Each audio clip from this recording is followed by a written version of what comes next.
हमारे इर्द गिर्द, हमारे आसपास, हमारे सोसाइटी में, हमारे समाज में न जाने कैसे कैसे घटनाएं घटती रहती। उसी घटना में से आज की कहानी कुछ अजीबोगरीब।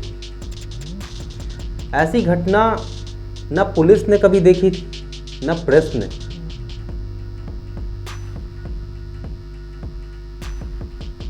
किसी ने ये खूब कहा है कि हिंदुस्तान, भारत में कहानियों की कमी नहीं, और शायद उन्होंने सही ही कहा है। आज की कहानी की शुरुआत करने से पहले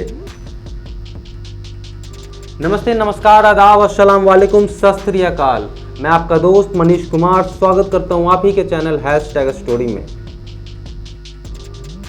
ये कहानी दिल्ली से सटे गाजियाबाद की, जहां एक गवर्नमेंट ऑफिसर अपने परिवार के साथ रहता था। परिवार में उसकी धर्मपत्नी और 2 बच्चे, बड़ी बेटी 13 साल की और छोटा बेटा 10 साल का था। बहुत खुशहाल फैमिली, ना किसी से द्वेष, ना प्रोफेशनल लाइफ में, ना ही पर्सनल लाइफ में। 9 to 5 की जॉब, अच्छी वेतन, सब कुछ अच्छा चल रहा था। लेकिन 1 जनवरी 2021 बधाई वाले मैसेज के बीच एक धमकी भरा ईमेल आता है, जिस ईमेल में ये धमकी दी जाती है कि अगर तुमने 10 लाख रुपए नहीं दिए तो तुम अपने फैमिली का मरा हुआ मुंह देखोगे। गवर्नमेंट ऑफिसर को लगा कि कोई मजाक किया है, क्योंकि मेरा कोई दुश्मन तो है नहीं,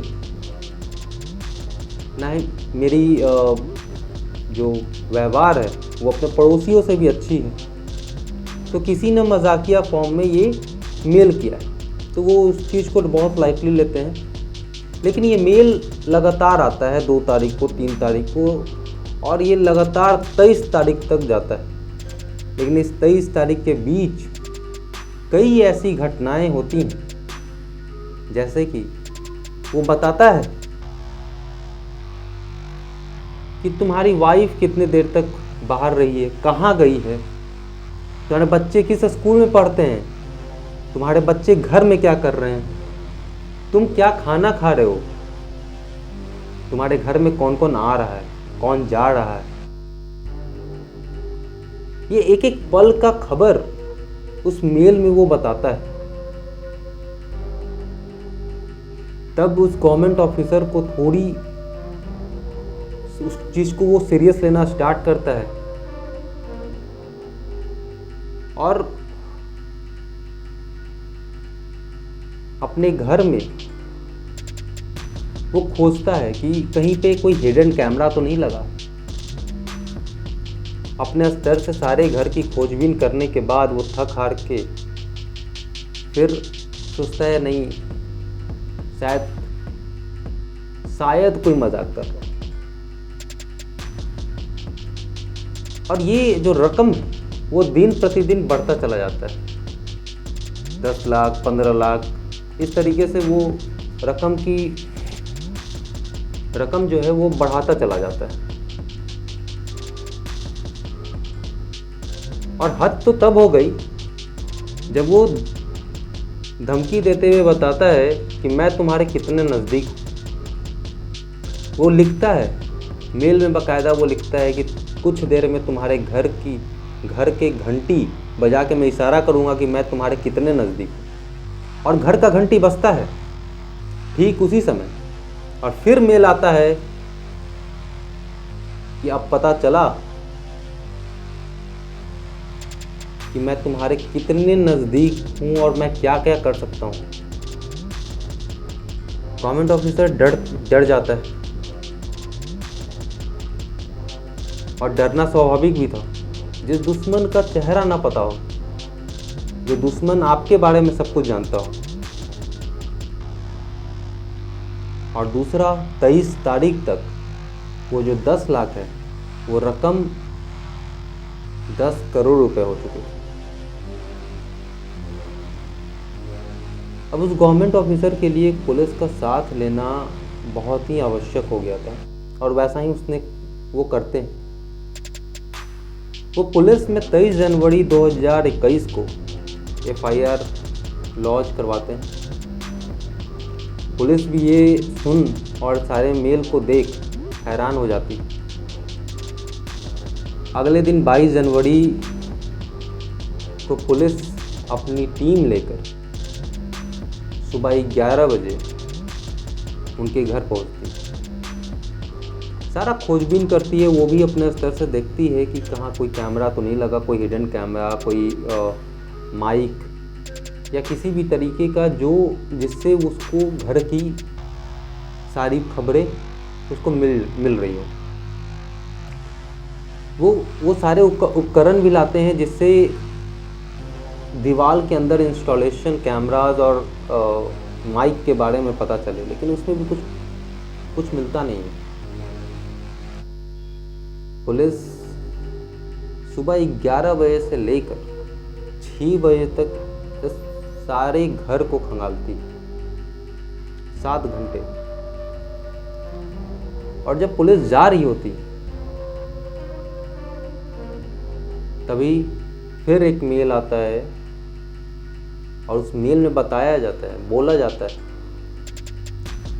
कि मुझे पता है कि तुमने पुलिस को इन्फॉर्म कर दिया है। और वो पुलिस वाले कहाँ किस तरीके से, किस खिड़की को किस तरीके से चेक किए हैं, उन सारे बारीकियों को वो उसमें उस मेल में डिटेल में बताया था। वो 5 पुलिस वाले थे, 11 बजे आए थे, 7 घंटे तुम्हारे घर पर रुके, और तुम्हारे पास से मोबाइल, लैपी और जो चीज़ वो लेकर गए थे, क्योंकि कुछ चीज़ें वो लेकर गए थे, उनको ऐसा लगा कि शायद मुझे इन सारे उपकरणों को साइबर सेल में जो है वो चेक कराना पड़े। इस वजह से वो कुछ उपकरण जो है वहाँ जो भी जिससे ऐसा लगे कि हाँ उनको उस उपकरण से पता चल रहा हो, तो वो लेकर गए थे, अपने कस्टडी में लिए थे कि इसको हम साइबर सेल में चेक कराएंगे। अब वो हर एक चीज़ पूरे डिटेल में कि किस दीवार को कितने देर तक देखा गया है, ये भी डिटेल में वो उस मेल में मेल करता है। वो गवर्नमेंट ऑफिसर फिर से पुलिस वाले जो निकल गए थे घर से, बाकायदा वो सोसाइटी में ही थे, उनको फ़ोन लगाते हैं, फ़ोन करते हैं और ये इसकी खबर देते हैं। वो इंस्पेक्टर भी हैरान हो जाता है कि ऐसे कैसे।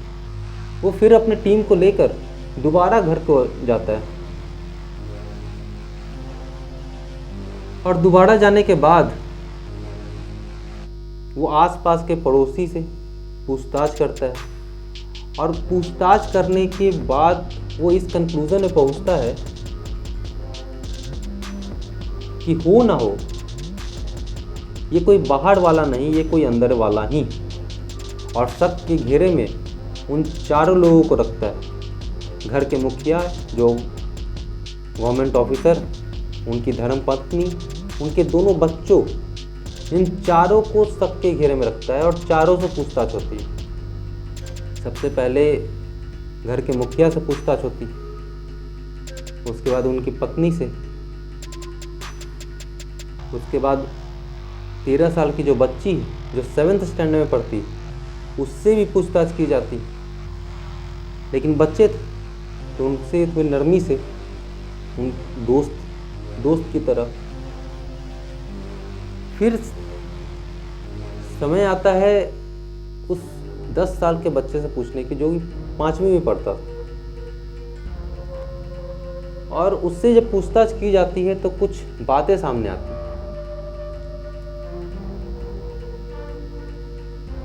वो उसके मोबाइल पे जो वो मोबाइल यूज़ करता था, जो वो टैबलेट यूज़ करता था अपने पढ़ाई के लिए, उसमें ढेर सारे फेक ईमेल्स, बहुत सारे ईमेल आईडी जो है वो जनरेट किए हुए थे। जब पूछा जाता है कि ये क्यों तुमने किए और वो ईमेल आईडी को मिलाया जाता है धमकी भरे ईमेल्स, तो वो मैच कर जाता है। तो वो बताता है कि आदित्य नाम का एक लड़का है, उसने मुझे ये करने को कहा था और वो मुझे मारता है और मैं नहीं करता तो वो मुझे मारता। पुलिस उसके स्कूल जाती है, स्कूल में पता लगाती है तो पता चलता है कि आदित्य नाम का कोई लड़का है ही नहीं।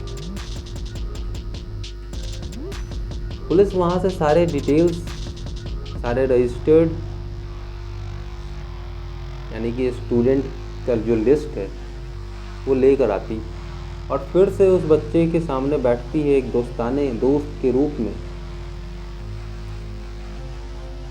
फिर वो गोल गोल घुमाता है और बताता है कि नहीं, यमराज नाम का लड़का है, वो मेरे से ये सारे काम करवा रहा था। जब यमराज नाम का लड़का को रजिस्टर्ड में देखा जाता है तो ऐसा भी कोई लड़का, कोई नाम का लड़का होता ही नहीं। फिर उससे थोड़ा सा उसको काउंसलिंग किया जाता है, उसको और पोलाइटली दोस्त बन के उनके माता पिता की सहायता से थोड़ी मेहनत तो लगी, लेकिन फिर से उससे जब पूछा जाता है तो फिर वो एक कहानी बताता है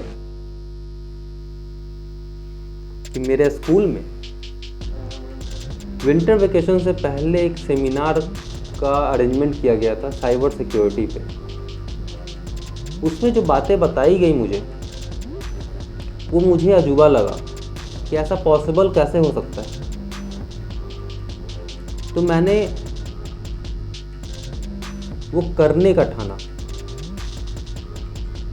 कुछ नॉलेज उसको वहाँ से मिली थी, स्कूल से, यानी कि 1 जनवरी से पहले जो क्रिसमस का जो ड्यूरेशन होता है दिसंबर, उससे पहले वर्कशॉप लगा था, उसके बाद छुट्टी और देन आफ्टर ये धमकी भरा मेल स्टार्ट हुआ।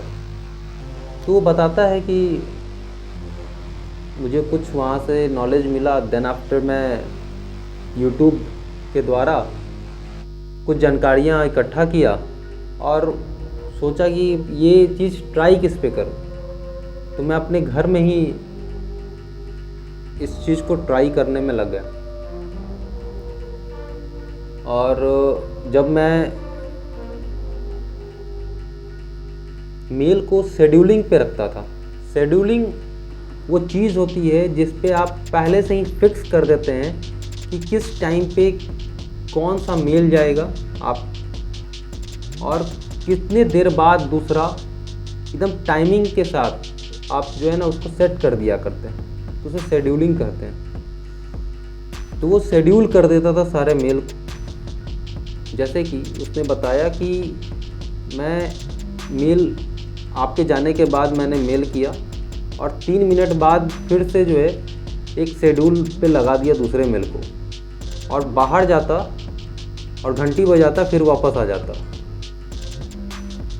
आगे वाले मेल में लिखा होता है कि मैं तुम्हारे कितने नज़दीक हूँ, मैं एक अब इशारा करके मैं बताऊँगा, और घंटी बजती है, वहाँ दरवाजे पे कोई नहीं होता, और फिर से कुछ मिनटों बाद दूसरा मेल आ जाता है ऑटोमेटिक, जिस पे लिखा था कि अब पता चला कि मैं कितना नज़दीक हूँ, मैं तुम्हारे घर के पास हूँ, मैं घर के गेट पे खड़ा हूँ। तो इस तरीके से वो काम किया करता था, लेकिन छोटा होने की वजह से पुलिस ने उनके माँ बाप को ये हिदायत देते हुए छोड़ दिया कि अपने बच्चों पे ध्यान दें, कितना क्या वो सर्च कर रहे हैं, क्या वो देख रहे हैं, वो देखें।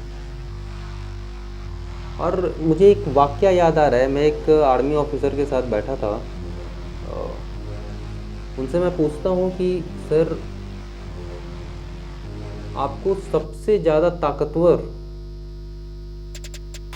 चीज़ क्या लगती है, किस चीज़ का ग्रुप आपको सबसे बेहतरीन लगता है? कि वो आपको अगर मिल जाए तो आप पूरी दुनिया को जीत लो।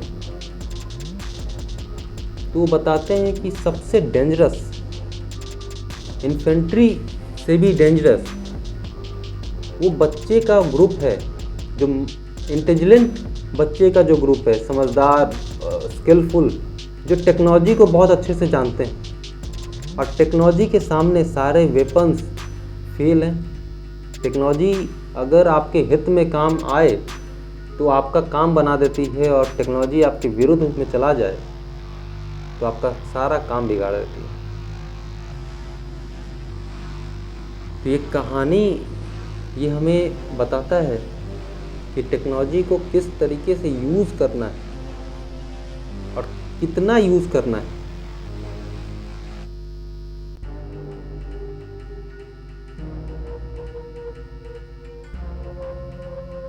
इस पे ध्यान देना चाहिए, खासकर बच्चों पे, जो दिन भर मोबाइल और लैपटॉप में घुसे रहते हैं, लेकिन वो क्या कर रहे हैं इस पे पैनी नज़र रखना चाहिए। इसी के साथ आज की कहानी का अंत करते हुए मैं आपसे गुजारिश करूंगा, जिन लोगों ने सब्सक्राइब कर लिया है उनका बहुत बहुत धन्यवाद, और जिन लोगों ने सब्सक्राइब नहीं किया है प्लीज़ सब्सक्राइब करके हमारे फैमिली के साथ जुड़ें और हमारा फैमिली बड़ा करें। तब तक के लिए जय हिंद, साइनिंग ऑफ।